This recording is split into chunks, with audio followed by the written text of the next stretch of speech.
দিল্লিতে তৎপরতা তুঙ্গে কালই স্পিকারকে চিঠি দিতে পারেন তৃণমূলের বিদ্রোহী সাংসদরা। সংসদীয় দলের দাবি জানিয়েই কি সাক্ষাৎ? আজ কাকলি ঘোষ দস্তিদারের বাড়িতে নৈশ ভোজ, বসতে পারেন প্রায় 20 জন বিক্ষুব্ধ সাংসদ। খবর পাওয়া যাচ্ছে সূত্র মারফত। দিল্লিতে তৎপরতা রয়েছে একদিকে, কালই স্পিকারকে চিঠি দিতে পারেন তারা। আমরা কথা বলবেন, আমাদের সঙ্গে এই মুহূর্তে ফোন লাইনে রয়েছেন দেবাশিস সেনগুপ্ত। দেবাশিস, যে বিষয়টি জানতে চাইবো, বর্তমানে যে পরিস্থিতি রয়েছে বঙ্গ রাজনীতির ক্ষেত্রে, অবশ্যই যদি বলা যায় যে দিল্লির ক্ষেত্রে তৃণমূলের যে সংসদীয় দলে ভাঙন আমরা দেখেছি, এরপর ঠিক কি হতে চলেছে এখনো পর্যন্ত সে বিষয়ে কি জানতে পারা যাচ্ছে? দেখো স্বর্ণালী, প্রথমে জানিয়ে রাখি, কেবলমাত্র বঙ্গ রাজনীতি নয়, দিল্লির রাজনীতিতে একটা কিন্তু পট পরিবর্তনের জায়গা দেখা যাচ্ছে।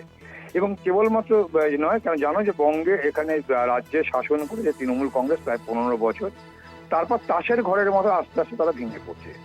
এবারে নির্বাচনে, অর্থাৎ বিধানসভা নির্বাচনে রাজ্যে তৃণমূল কংগ্রেস সেখানে বিরোধী আসন পেয়েছিল, 80টা বিধায়ক তারা ছিল। কিন্তু এই বিরোধীদের মধ্যে আবার বিরোধীদের একটা সংখ্যাগুরু অংশ, তারা কিন্তু নব্য তৃণমূল, তারা নিজেদের প্রকৃত তৃণমূল বলে দাবি করছে।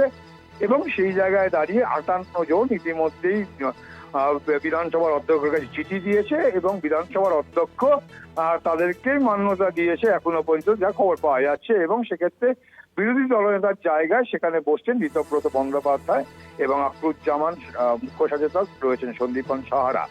অর্থাৎ বিরোধী তৃণমূল কংগ্রেসের বিরোধী, সেই বিরোধীর জায়গায় আবার সংখ্যাগুরু বিরোধী। এবং আগামী দিনে হয়তো এই সংখ্যাটা আরো বাড়বে, যতদূর শোনা যাচ্ছে বিধানসভা অধিবেশন শুরুর আগে। আর ঠিক একইভাবে দিল্লির রাজনীতিতে কিন্তু দেখা যাচ্ছে, ইতিমধ্যেই আমরা যে খবর আমরা এর আগে কলকাতা টিভির পক্ষ থেকে করেছিলাম, 19 জন সাংসদ তারা কিন্তু বিদ্রোহী, তারা কিন্তু এনডিএ কে সমর্থন করবে। এবং সেই জায়গায় দাঁড়িয়ে সেই শিবিরে কিন্তু আরো বড় ফাটল হয়েছে এবং সেখানে শিবির কিন্তু বিদ্রোহী শিবির আরো শক্তিশালী হয়েছে। গতকাল মমতা বন্দ্যোপাধ্যায়ের অত্যন্ত স্নেহের এবং সম্মানীয় সুদীপ বন্দ্যোপাধ্যায়, উত্তরবঙ্গের সাংসদ, তিনিও কিন্তু আগামীকাল বিদ্রোহী শিবিরে যোগ দিয়েছেন, এমনটাই কিন্তু খবর পাওয়া যাচ্ছে। সেই জায়গায় দাঁড়িয়ে তাহলে বিদ্রোহীদের সংখ্যা হলো 20 জন, অর্থাৎ লোকসভা সদস্য 20 জন সাংসদ তারা কিন্তু সেক্ষেত্রে একত্রিত হচ্ছে। এবং যতদূর শোনা যাচ্ছে যে আজ বিকেলেই কিন্তু তারা সন্ধ্যেবেলা কাকুলি ঘোষ দস্তিদার, অর্থাৎ বিদ্রোহীদের মধ্যে যে প্রথম যিনি সরব হয়েছিলেন সেই কাকুলি ঘোষ দস্তিদার, তার বাড়িতেই নৈশ ভোজের আয়োজন। এবং সেখানেই থাকবেন এই বিদ্রোহী সাংসদরা, যারা আগামীকাল হয়তো মাননীয় লোকসভার অধ্যক্ষ তার সঙ্গে তারা সাক্ষাৎ করবেন এবং তাদের চিঠির যে কপি, সেই চিঠির কপি চিঠি দেবেন এবং এনডিএ কে সমর্থন করবেন, এরকমটাই তাদের বক্তব্য। এখন প্রশ্ন হচ্ছে যে তারা কি বিজেপিতে যাবে না এই আলাদা করে ব্লক থাকবে, এই নিয়েই রাজনীতি ইতিমধ্যে জল্পনা চলছে। কেবলমাত্র বাংলার রাজনীতি নয়, দিল্লির রাজনীতিতেও কিন্তু দেখা যাচ্ছে যে একটা খুব বড় আলোচনার বিষয়বস্তু হয়েছে।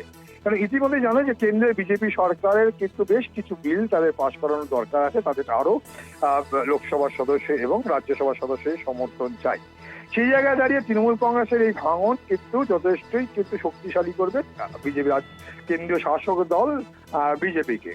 এবং সেখান থেকে বলা যেতেই পারে যে ইতিমধ্যেই কিন্তু এনডিকে সমর্থন করবে যারা জানিয়েছে একাধিক বিধায়ক, কাকুলি ঘোষ থেকে শুরু করে অর্থ চক্রবর্তী তারা জানিয়ে দিয়েছে। আবার কয়েকজন আছে তারা কিন্তু সরাসরি সমর্থন, মানে সরাসরি বিষয় তারা বলেছেন যে তারা কিন্তু ইস্যু ভিত্তিক সমর্থন করবে। এবং বিষয়টা যাই হোক না কেন, আজ রাত্রেবেলায় যে নৈশ ভোজ, সেই নৈশ ভোজে আগামী দিনে স্ট্র্যাটেজি কি হবে ঠিক হবে। কারণ দুজন বসছেন এখানে, সব থেকে অভিজ্ঞতা সম্পন্ন দুজন সাংসদ এখানে থাকছেন।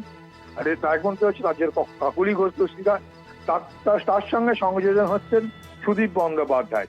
সুদীপ বন্দ্যোপাধ্যায় দীর্ঘদিন মমতা বন্দ্যোপাধ্যায় স্নেহধন্য, মমতা বন্দ্যোপাধ্যায়ের সঙ্গে তার অত্যন্ত সুসম্পর্ক। মমতা বন্দ্যোপাধ্যায় তাকে অত্যন্ত স্নেহ করতেন, সম্মান দিতেন, সমস্ত ক্ষেত্রে আমাদের চোখে দেখা। সেই জায়গায় সুদীপ বন্দ্যোপাধ্যায়ও কিন্তু সেই বিদ্রোহী শিবিরে যাওয়াতে রীতিমতো সেই জায়গায় এখন দেখার বিষয় যে তাদের মধ্যে ক্যাপ্টেন কে হবে, অর্থাৎ নেতা কে হবে, কাকুলি ঘোষ দস্তিদার না সুদীপ বন্দ্যোপাধ্যায়, এই বিষয়ে যেমন আলোচনা হবে। পাশাপাশি কোন কোন বিষয়ে সমর্থন করবে, তারা কি আদৌ মিশবেন বিজেপি হিসেবে। যদিও বিরোধী শিবিরের পক্ষ থেকে, অর্থাৎ বলে তৃণমূল কংগ্রেসের মূল তৃণমূল কংগ্রেস, তাদের বক্তব্যে সেখানে দেখা গেছে যে কুণাল ঘোষ, তারা কল্যাণ বন্দ্যোপাধ্যায় তারা বলছেন যে তাদের যদি দম থাকে, যা ক্ষমতা থাকে, তারা তাদের নিজেদের লোকসভা কেন্দ্র থেকে সেখানকার মানুষদের সঙ্গে কথা বলে পদত্যাগ করে বিজেপির টিকিটে যেতে আসুক। এরকমটাও কিন্তু অভিযোগ শোনা যাচ্ছে। তো সেই জায়গায় দাঁড়িয়ে একাধিক কানাঘুষার মধ্যে কিন্তু আগামীকাল লোকসভার অধ্যক্ষের কাছে চিঠি দেবে এবং তারা কিভাবে সমর্থন করবে, কোন স্ট্র্যাটেজি সমর্থন করবে, সেই স্ট্র্যাটেজি পশ্চিমবঙ্গের এই বিধায়কদের বর্তমান যে বিরোধী দলনেতা যেভাবে করেছে সেরকম ধরনের কোনো মডিউল করবে, না নতুন অন্য কোনো স্ট্র্যাটেজি নেবে, এই পুরো বিষয়টা নিয়ে কিন্তু ইতিমধ্যেই রাজ্য রাজনীতি এবং দিল্লির রাজনীতি কিন্তু সরগর রয়েছে।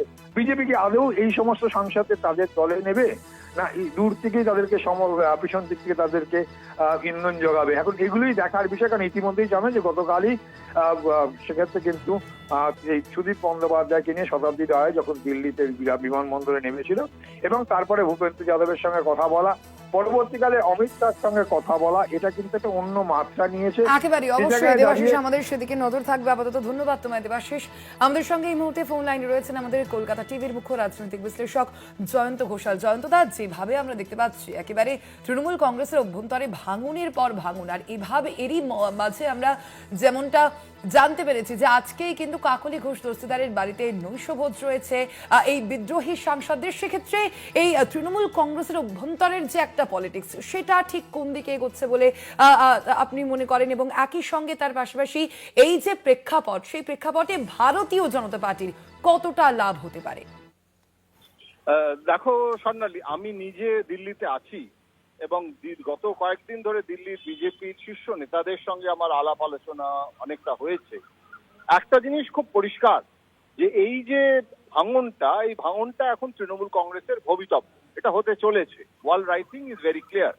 কিন্তু এটা আরেকটু ধীরে সুস্থে হয়তো করা যেতে পারত, বা তৃণমূল কংগ্রেসের এই যে বাগী বিক্ষুব্ধ বিদ্রোহী সাংসদেরা তারা আরেকটু ধীরে সুস্থে ঘরটা গোছাতে পারত। কিন্তু যখন কংগ্রেস একটা প্রস্তাব দিয়েছে বলে প্রচারিত হলো, যদিও সেটা পরে সমর্থন পাওয়া যায়নি কোনো পক্ষ থেকেই, যে একটা মার্জার, অর্থাৎ কংগ্রেস এবং তৃণমূল কংগ্রেসের মধ্যে মার্জার হবে। মার্জার হলে একটাই সমস্যা বিজেপির দিক থেকে যেটা মনে হচ্ছিল, মানে প্রতিপক্ষ শিবির যেটা কংগ্রেস এবং তৃণমূলের, সেটা হচ্ছে যে সংখ্যাটা যদি লোকসভায় তৃণমূলের যে সংখ্যা লোকসভা সদস্যের এবং কংগ্রেসের যে লোকসভা সদস্য যদি যুক্ত হয়, তাহলে তার দুই তৃতীয়াংশ ভাঙতে হবে এবং সেখানে কংগ্রেসকে তখন ভাঙতে হবে, এবং সেটা কিন্তু বিজেপির জন্য কঠিন হতো।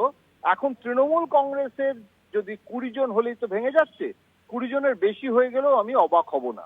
এবং সুদীপ বন্দ্যোপাধ্যায় এবং অন্যান্যরা এই যে কাকলি ঘোষ দস্তিদারের বাড়িতে, তারও একটা বড় কারণ হচ্ছে এই নৈশভোজের যেটা স্ট্র্যাটেজিটা।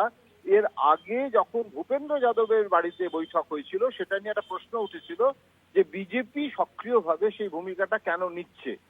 সুতরাং বিজেপির দিক থেকেও এখন যেটা হলো সেটা হচ্ছে যে ভেন্যু, অর্থাৎ বৈঠকের যে মানে জায়গাটা, সেটা কাকলি ঘোষ দস্তিদার, যেহেতু তিনি প্রথম বিদ্রোহী হয়েছিলেন, তার নেতৃত্বেই গোটা জিনিসটা হয়েছিল।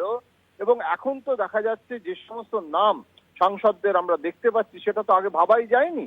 তো এখন এই যে ভেঙে যাওয়াটা, এই ভেঙে যাওয়াটা এখন শুধু সময়ের অপেক্ষা। সোমবার অর্থাৎ আগামীকাল যেহেতু ফার্স্ট ওয়ার্কিং ডে, কোনো কালক্ষেপ না করে স্পিকারকে চিঠিটা দিয়ে দেওয়া হচ্ছে। এবং ভেঙে গেলে বিজেপির যেটা সুবিধা হবে, যে প্রশ্নটা তুমি করছিলে, সেটা হচ্ছে যে এখন বিল, যে ধরো ওমেন বিল, এই বিলটা তো খুব সহজেই পাশ করে নেওয়া এখন আর কোনো অসুবিধে থাকবে না। এবং সেটা প্রতিপক্ষের জন্য অত্যন্ত দুঃখজনক একটা পরিণতি হবে যে এত বিরোধিতা করা সত্ত্বেও বিলটা তারা পাশ করিয়ে নেবে। এবং শুধু সেটা নয়, ডিলিমিটেশন বিল থেকে শুরু করে সমস্ত বিল এখন সংখ্যা গরিষ্ঠতা নিয়ে আর কোনো সমস্যা থাকছে না। এবং মানে যদি মার্জারও হতো, তাহলেও কংগ্রেসের ভোট ব্যাংক আর তৃণমূল কংগ্রেসের যে 40% আনুষ্ঠানিকভাবে সরকারিভাবে এখনো আছে, সেটা হয়েছে অনেকে বলছে, কিন্তু সেই ভোট ব্যাংকটাও পশ্চিমবঙ্গে একটা কনসলিডেটেড অপোজিশন হতো, সেটাও আর হলো না। তার ফলে যেটা হচ্ছে যে তৃণমূল কংগ্রেসটাকে মানে ভেঙে টুকরো টুকরো টুকরো হয়ে যাওয়ার সম্ভাবনা সেটাও রয়েছে।